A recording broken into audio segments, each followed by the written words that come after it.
Subscribe to our YouTube channel and press the bell icon to never miss an update from RAU'S. Hello and welcome to Daily News Simplified, an answer to what, why and how of newspaper analysis from the perspective of UPSC examination. Today we are going to take up Delhi edition of The Hindu newspaper dated 30th of June 2020. The articles which we are going to cover today are displayed on the screen. A lot of them are from editorial section. Let's now begin the discussion. Now the first article which we are going to take up, Legitimate Concern, appears on page number 6 as editorial or column. Now this particular editorial raises concerns regarding various orders which have been recently issued by the governor of Nagaland, who was also the chief interlocutor between central government and Naga groups.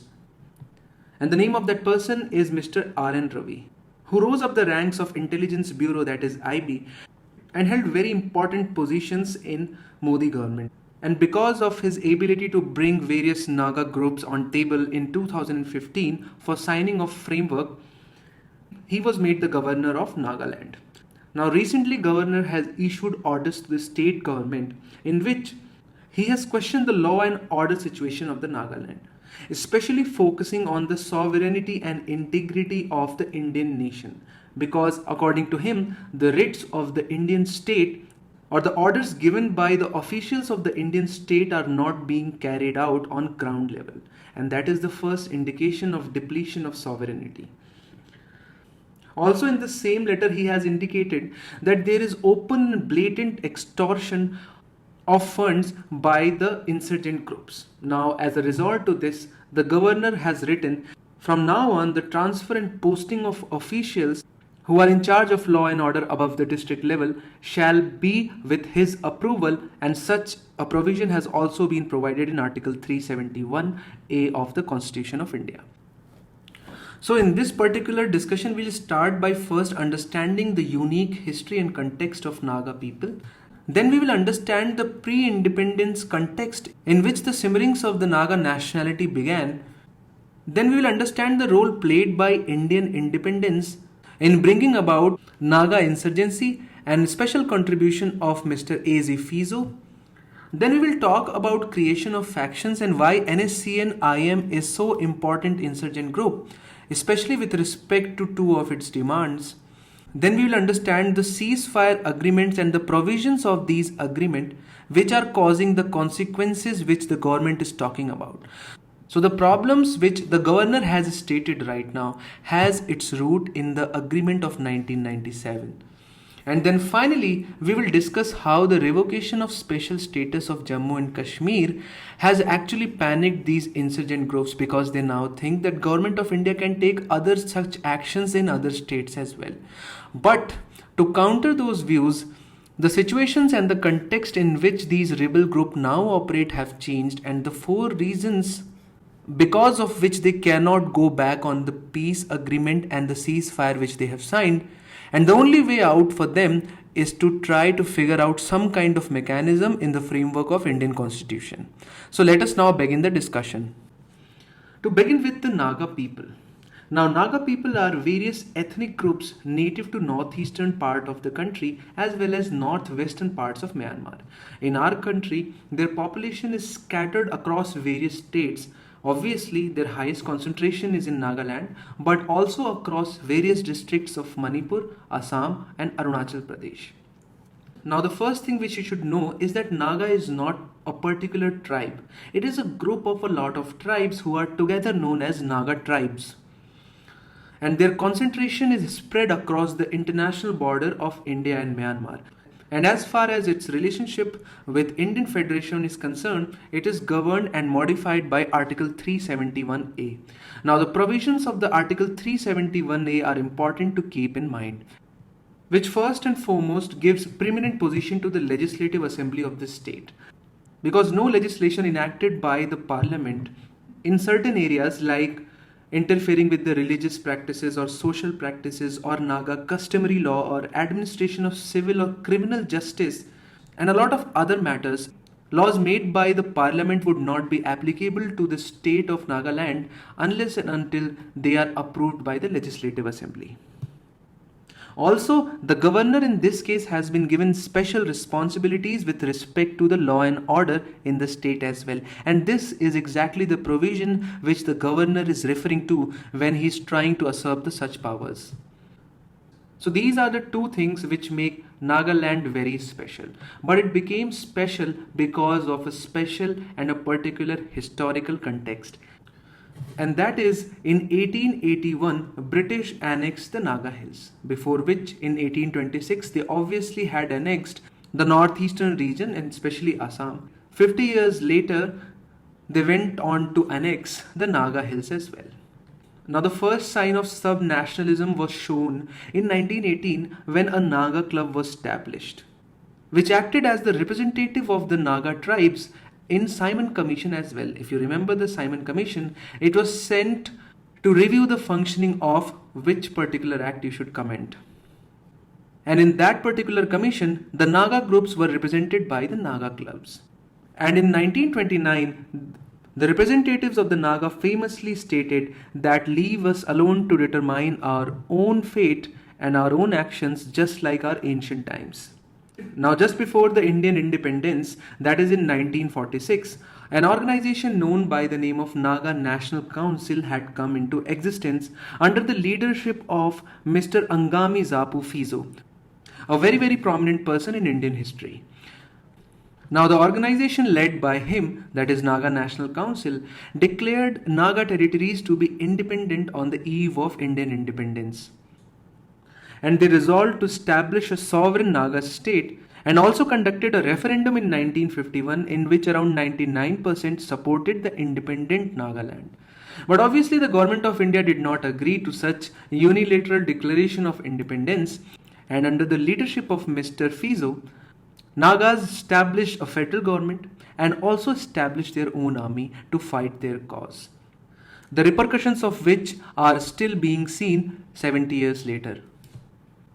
Then post-independence, the Naga insurgency had been marked with a lot of mergers, splits, factions and everything, and we don't have to go into those details. But what we have to know is an organization named by NSCN-IM, or National Socialist Council of Nagaland, led by two people known as Isak and Muiva, and hence the acronym. And reading about them is important because this is the organization with which the government of India is currently negotiating the agreement of Naga peace process. Why government of India is negotiating with IM? Because it has become the dominant insurgent group in the Naga insurgency. And also it has signed peace or ceasefire agreement. And since then, it has not violated that ceasefire agreement. So it shows that it's a very credible and a responsible organization. Now, as far as the main demands of NSC and IM is concerned, they mainly deal with two issues. Now, the number one is that we should recognize the unique history of Nagas. They are specifically against writing any kind of history which shows Naga as offshoot of some Indian population like that. And the second important demand, or you can say as the main agenda, is the creation of Greater Naga territorial unification. Now, if you recall the introduction, we saw how Naga tribes are distributed in various districts of Manipur, Arunachal Pradesh, as well as in Assam. And hence, this particular organization talks about creation of a greater Naga limb, or an area which will encompass all these districts under the territory of Naga state ruled by Nagas. So as far as the creation of factions and one faction becoming more important than the other is concerned, we have understood their two demands. And finally in 1997, this particular group headed by Isak and Muiva entered into ceasefire agreement in 1997 with Indian government. Now it is important to understand the terms of the treaty in order to understand the current trouble. Now as far as the provisions were concerned, the insurgents of NSC and IM were granted immunity, which means the actions or the crimes which they have committed so far shall not be penalized. And there was cessation of offensive on both the sides, which means neither the Indian government nor the NSCN cadres will carry out raid against each other. And there was also cessation of forcible tax collection. Now focus on the term forcible. When these insurgent groups signed that they will not force, but which means that the tax collection by NSCN cadres is legal. What is illegal is forcible. So we have depleted the immunity by signing this contract because we have given the power to other authority to collect tax simultaneously. And as you know, this is not possible in any other state. So as a consequence, the credibility of local politicians who were involved in the democratic process of our Indian system or the framework which Indian constitution has laid down, their credibility was depleted hugely because they were not at all involved in this peace talks. It was a big setback to these local politicians. And another major blow to India's sovereignty was that it lost the control. And especially the security forces of Indian nation lost the ability to dominate a particular area, especially the Nagaland. And hence, the kind of law and order situation which the governor is talking right now has its genesis in 1997 peace accord. Finally, moving on to the framework agreement in 2015, which was signed between the Government of India and NSC and IAM representatives. Now, so far there are no details in the public domain, but whatever we know about this was revealed by Mr. R.N. Ravi to Parliamentary Standing Committee on Home Affairs, in which he agreed that in 2015 the Government of India has agreed to the recognition of uniqueness of Naga history. So one of the demands of NSC and IAM has been met. Then the boundaries of the state shall not be touched. So the Government of India, it seems, has made it clear that there is no going to be tampering as far as the surrounding states are concerned. So the main demand of NSC and IAM has not been met in the 2015 framework according to R.N. Ravi. We don't know what exactly is the case, but what he has revealed to Parliamentary Standing Committee is the Indian state has not agreed to such a demand. And for that, they have evolved a special arrangement that would be made for Naga areas wherever they reside. So for example, if there is a village of Naga people in Manipur, that particular region or that particular village shall be given some special powers. Either they will be made more autonomous or the control of Manipur government on that Manipuri village could be reduced. We don't know what the mechanism is. There were agreement on special arrangements. We don't know what these special arrangements are. Now the question arises that when 2015 framework agreement was signed, then why is there a panic and sudden rise in violence and tax collection in Nagaland? And that is because of the recent revocation of the special status of Jammu and Kashmir, which has created a kind of panic in other insurgent groups as well. But at the same time, you should also understand that for Naga insurgents to go beyond a particular cutoff or a threshold is not at all feasible right now, because the circumstances in which Mr. Fizo or Mr. Isaac and Moiva carried out their insurgent movements were very different. The context and the situations have changed, as indicated by reduction in violence, and this is a continuous trend in last 2 decades.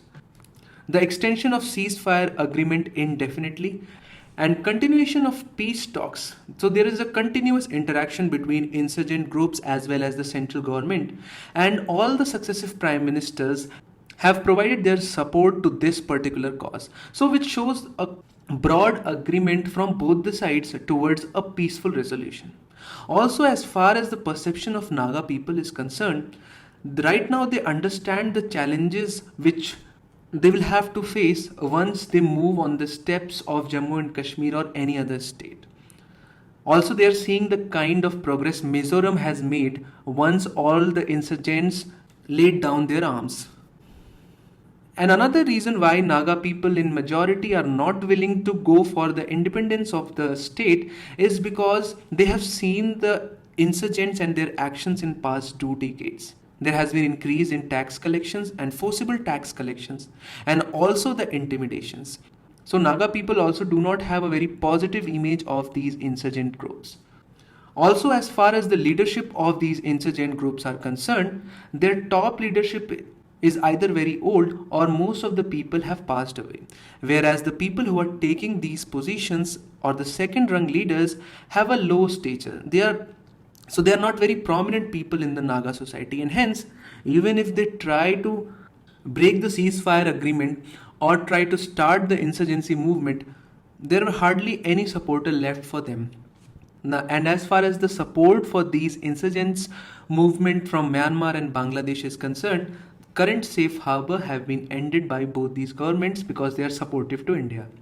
The only option left for the Naga insurgents is to continue the peace talks and try to resolve their contention within the framework of Indian constitution.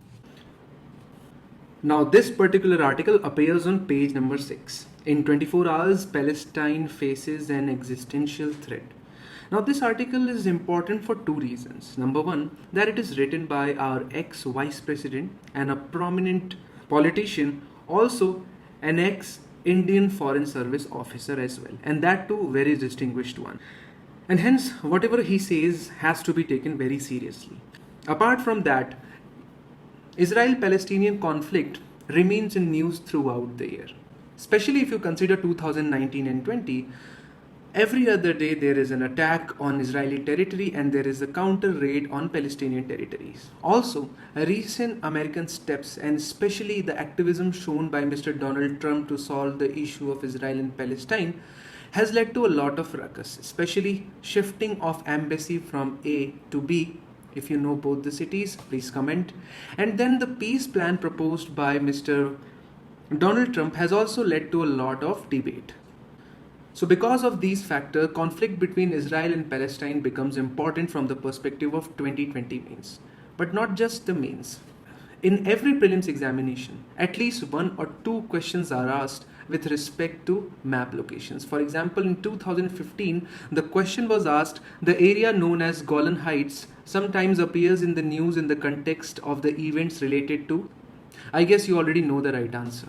And the next question is, consider the following pairs. The cities and the towns have been named in the first column, and we have to select those options in which these towns are correctly matched with their countries.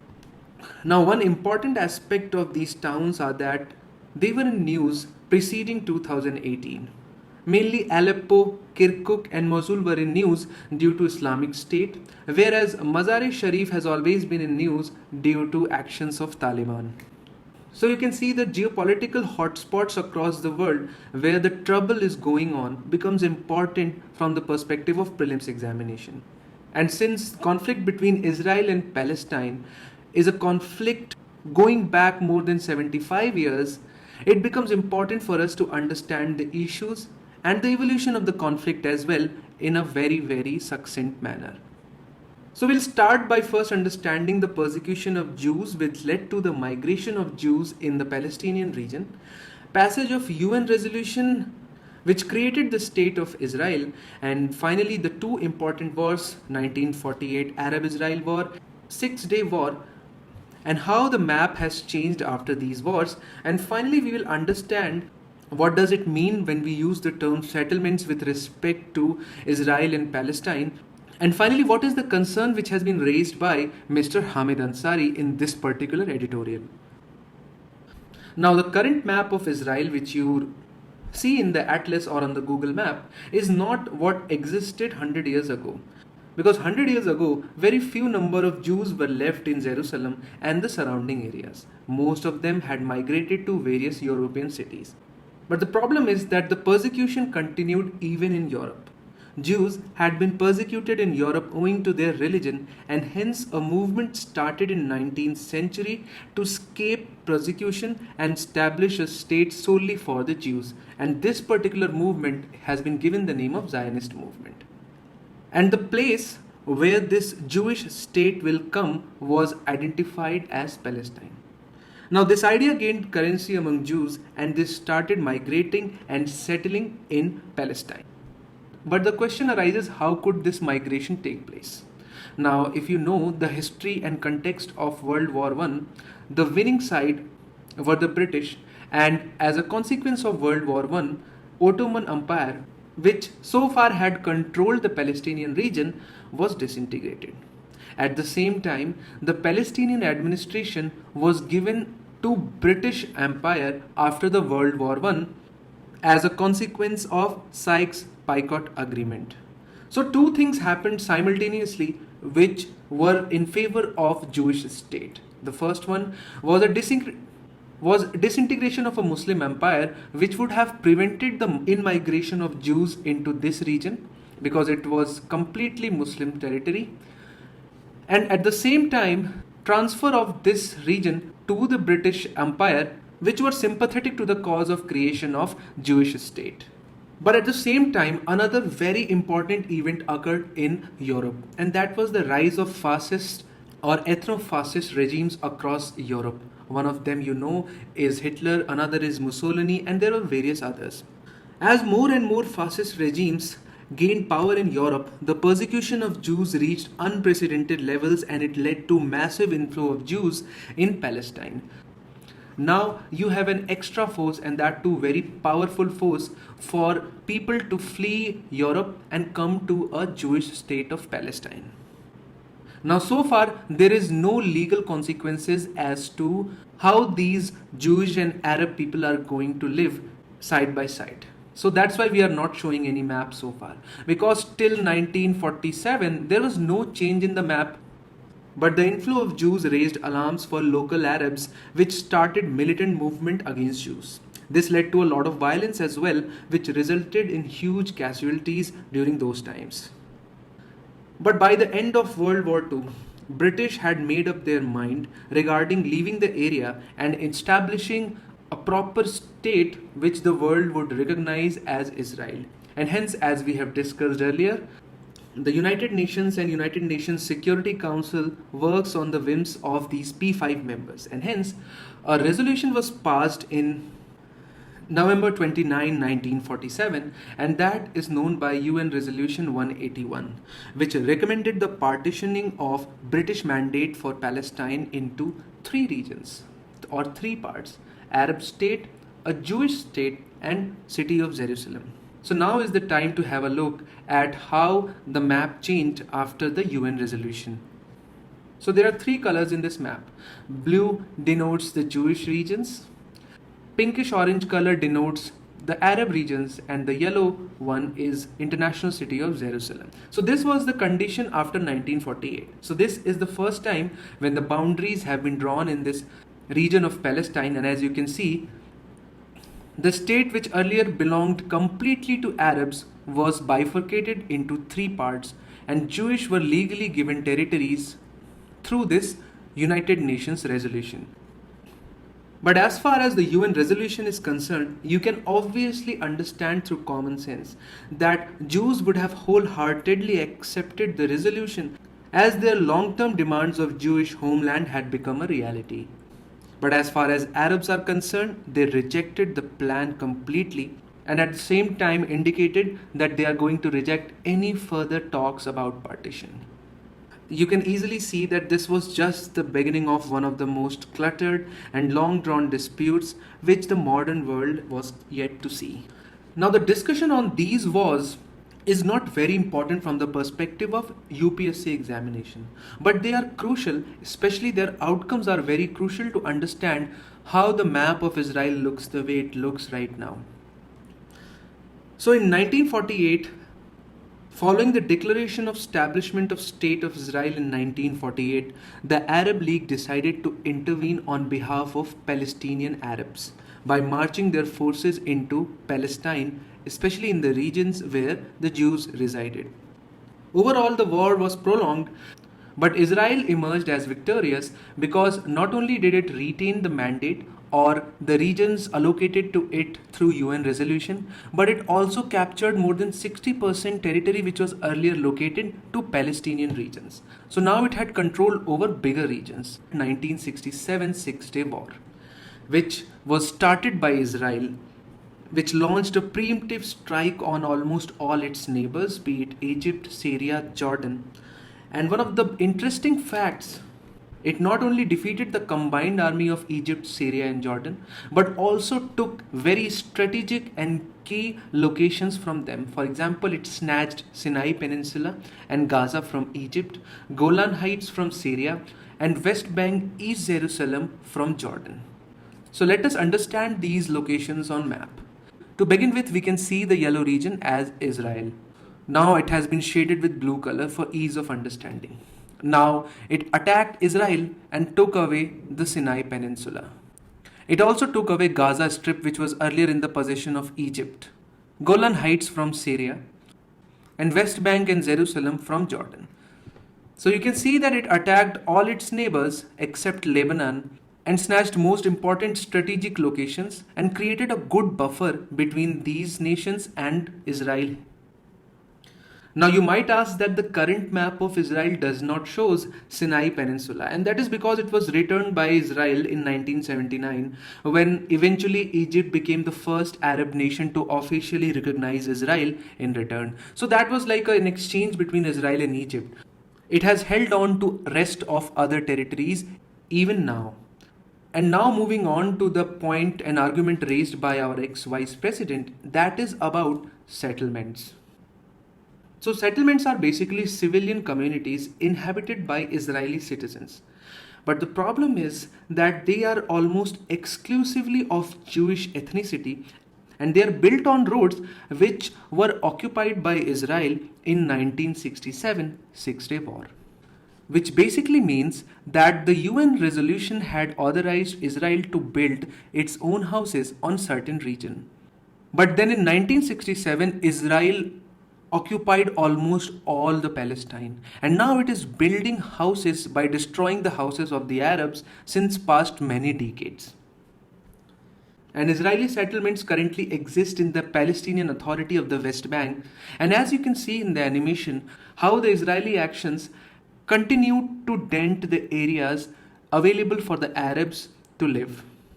Now, the international community considers these settlements to be illegal under international law. The United Nations has repeatedly upheld the view that Israel's construction of settlement constitutes a violation of the 4th Geneva Convention. Now, yesterday, the UN General Secretary Antonio Guterres told a virtual meeting of the United Nations Security Council that Israeli-Palestinian conflict is at a watershed moment, and that Israel wants to annex the remaining part of the West Bank as well. Then Mr. Hamid Ansari goes on to show through data that such an action would not be very popular among Israelis' own Jewish citizens as well, and also it would be quite unpalatable for the international community. Nonetheless, Israel has never cared for such an opinion, and it is highly expected that it will move and complete this action.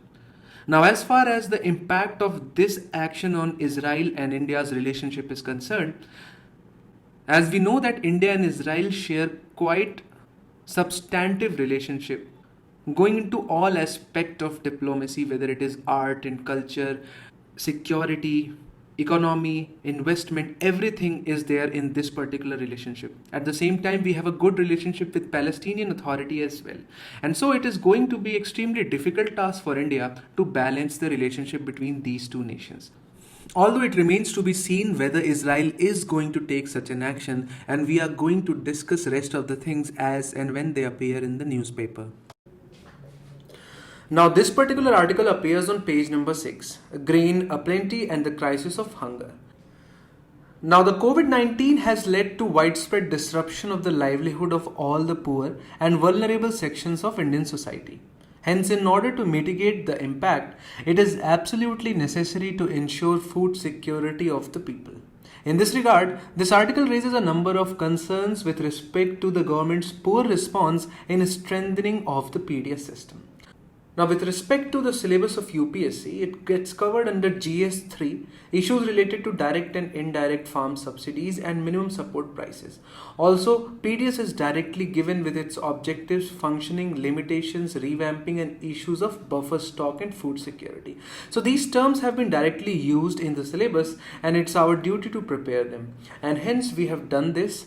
In the DNS dated 13th of April 2020, we discussed a question in 2019 prelims examination. Then also a question from the mains, which was what are the reformative steps undertaken by government to make food distribution system more effective. Now, as far as the legal backing is concerned, the PDS system in the country, it is important to know that it derives its legal backing from Essential Commodities Act with respect to regulation of the prices, cultivation and distribution. Then National Food Security Act, which provided the right to food to each individual, and then an important Supreme Court judgment, PUCL versus Union of India 2001, which adjudged that right to food is an important right under right to life and personal liberty given in Article 21. Then in the same DNS, we also understood how a pack of grain starts from farms and reaches to the beneficiary, and how it changes hand, especially from FCI to state government and finally to fair price shop, from where the pack of grain is picked up by the beneficiary.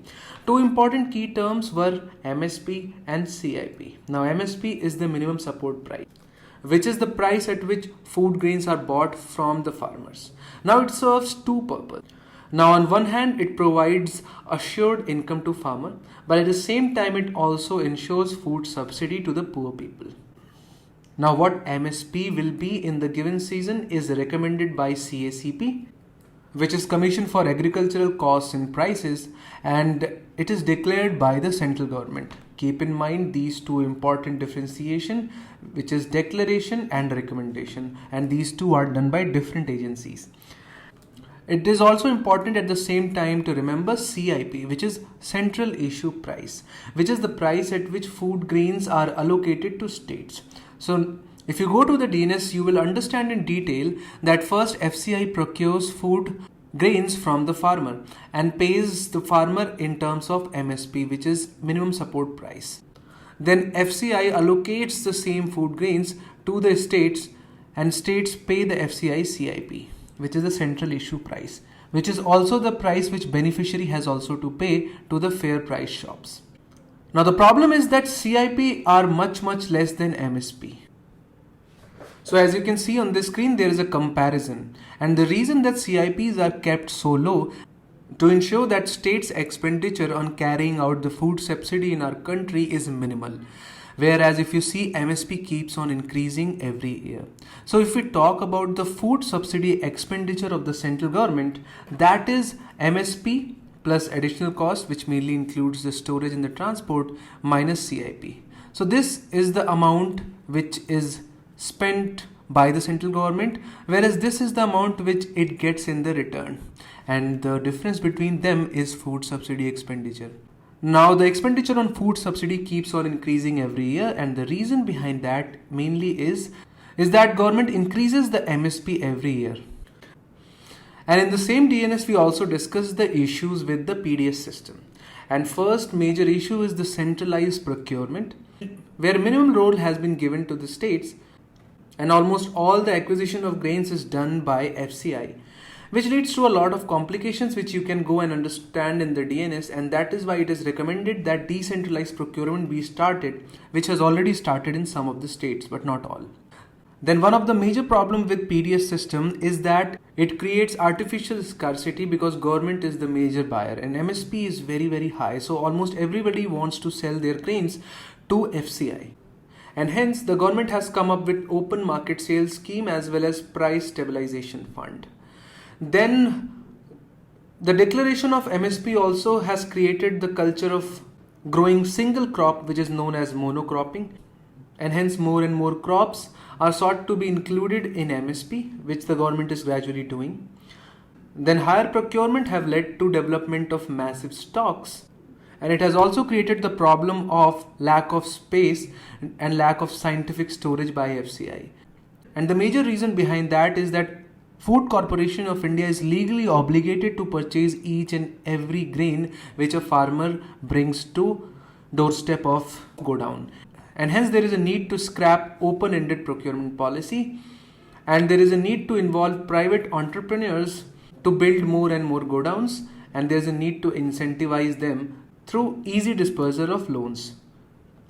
And then there are inclusion and exclusion errors in the way the food grain is distributed, and hence there is a need for end-to-end computerization, DBT for food subsidy, and one nation, one ration card, which is one of the theme of this editorial. Now according to the author, now the government believes that urban migrants who are unable to have access to ration shops will ultimately be able to do so once one nation, one ration card gets implemented. However, government fails to realize that one nation, one ration card can also lead to exclusion of the beneficiaries on account of various factors such as non-seeding of Aadhaar number, network failure, and failure of biometric authentication. And this article at the same time also talks about increasing food stocks which needs to be spent. So if you have read the editorial, it's good. But if you have not read the editorial, the only 3 points she is making are these. Rest a lot of issues with the public distribution system and the way it functions have already been discussed, and the notes have been provided which also include these issues. Also, you can go back to the DNS dated 13th of April 2020 to watch the particular discussion. This particular article again appears as an editorial on page number 7. The World Bank's STARS project needs an overhaul. Now the discussion in this particular article shall be very short because at max it can be used as a case study. Also, from the perspective of prelims examination, it is important for us to know what STARS actually means. And it means Strengthening Teaching, Learning and Results for States Program. Now, it is in news because the World Bank has recently renewed its partnership with India's school education through its STARS program. To give you the context, World Bank has been partnering in India's school education since 1990s through its funding contributions in Sarv Shiksha Abhiyan, which ended in 2018. Now, as you know, that World Bank is basically a group of 5 international organizations: International Bank for Reconstruction and Development, and 4 others. Try to recall all of them. Now, the bank's IBRD branch has extended a loan of around $500 million towards school education through the framework of Samagra Shiksha Abhiyan. So earlier it used to be through Sarva Shiksha Abhiyan, and now it is through Samagra Shiksha Abhiyan. Now, as far as the focus area of STARS program is concerned, it is mainly to improve access to education by increasing the enrollment levels. It also focuses to encourage the participation of non-state actors, improve testing by setting up national assessment centers, and it also intends to promote education in remote areas through increasing adoption of information and communication technologies. But at the same time, author has raised a lot of concerns related to this particular project. Now, as we saw that it promotes the engagement of non-state actors, but it does that in a way Ola, Uber work as aggregator of cars and taxis. Now, if you have seen, the app works same everywhere in each district and city where it is available. And similarly, the author raises the concern that it might promote homogenization, and increasing adoption of STARS program will mean that schools will not be able to cater to the local needs. Then again, we talked about the focus on testing. But the problem is that if the common criteria is utilized for testing all the kids across the country, then again it will promote homogenization, because not only the learning outcomes but also the way in which students are taught and the languages in which they are taught, the subjects which they are taught should actually be decided on a local basis. And for a country like India, there cannot be a common testing parameters which can be created for across the country. Also, one of the doubts which author raises, and it is also one of the valid concerns, that so far there does not exist a concrete evidence to suggest that increasing use of adoption of information and communication technologies in learning improves the learning outcomes, and hence the over-reliance on ICT may lead to neglect of other important aspects of education, including experiential learning, which at the times of COVID-19 students are facing, being isolated from the peers and teachers, and the author expresses the same doubt. Also, if you have a look at our school system, the public school system in our country is in dire need of capacity upgradation, mainly with respect to physical infrastructure. Whereas when we considered the main focus of the program, the physical infrastructure and human resource creation was missing, and this is one of the biggest drawback of the STARS program. Also, there is no mention of devolution of fund in STARS program to the local level or to the school level, and hence again it is a similar kind of program which follows top to bottom approach. An author expresses the concerns that just like all other top to bottom approaches, the STARS program might also fail to achieve the target that it has set itself. So not specifically with respect to the STARS program, but these concerns are also applicable to increasing use of ICT, and 2 to 3 very concrete issues mainly respect to the lack of concrete evidence to suggest that ICT increases the learning outcome. It ignores the basic problem of our public school system, which is dilapidated buildings and physical infrastructure, and lack of control of most schools in the hands of local bodies. So these are the issues which can be exported from here and can be applied wherever you have to write about the demerits of emphasis on digital education. Now this particular article appears on page number 7 again as an article, and it highlights the lack of reliable data in public domain, which has hampered the search for policy alternatives on every issue encountered in last 3 months, whether it is related to the data on COVID deaths and mortality, or it is about details on migrants in different cities, or it is about reality of fiscal packages which have been announced by the Prime Minister of India. So in this regard, the article highlights the importance of open government data by revealing non-sensitive data by implementing the National Data Sharing and Accessibility Policy, which was an initiative taken by the Government of India back in 2012. So in this article, 3 important terms have been highlighted which can be asked in prelims examination. Now first is Open Data Charter.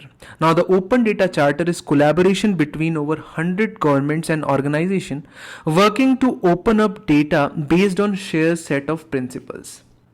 Now this collaboration aims to make data open and freely available while protecting the rights of the people and communities as well at the same time. Then we have Open Data Initiative, which is the initiative of the Government of India itself, which is based on the concept of Open Data Charter, which we have just discussed. Now the government highlights that through OGD or Open Government Data, India is actually at the forefront in promoting innovation in open data ecosystem and access to data as far as the public is concerned. And then finally, National Data Sharing Accessibility Policy was launched in 2017 by Ministry of Electronics and Information Technology, which highlighted the significance of open data. But existence of these framework doesn't mean that we are transparent as far as the sharing of data is concerned. Now in this respect, the author highlights 3 major problems. The first problem is that although the government has claimed that it has taken a lot of initiatives as far as opening up of data and transparency is concerned, but in reality there is a lot of gap in implementation of these policies. Then the second important issue is that these portals which claim to provide these data provide them in graphic images, which is unsuitable for any kind of mining or analysis. So there is no use of such data. Whereas if you consider in contrast, the data portals of Canada, UK and US present district-wise COVID-19 cases data, and also the emergent effects on the mental health, jobs and education. So you can see the extent up to which the developed countries are providing data to their own citizens, and that too in the form of open source. They are not charging anything for that. And hence, as way forward, the author demands that government should follow National Data Sharing and Accessibility Policy very, very diligently. The data which the government wants to release should be converted into usable and readable format and not in the form of graphics. Also, apart from NDSAP, the government must implement National Data and Analytics Platform released by Niti Aayog. Now, as far as this platform is concerned, it aims to democratize access to publicly available government data.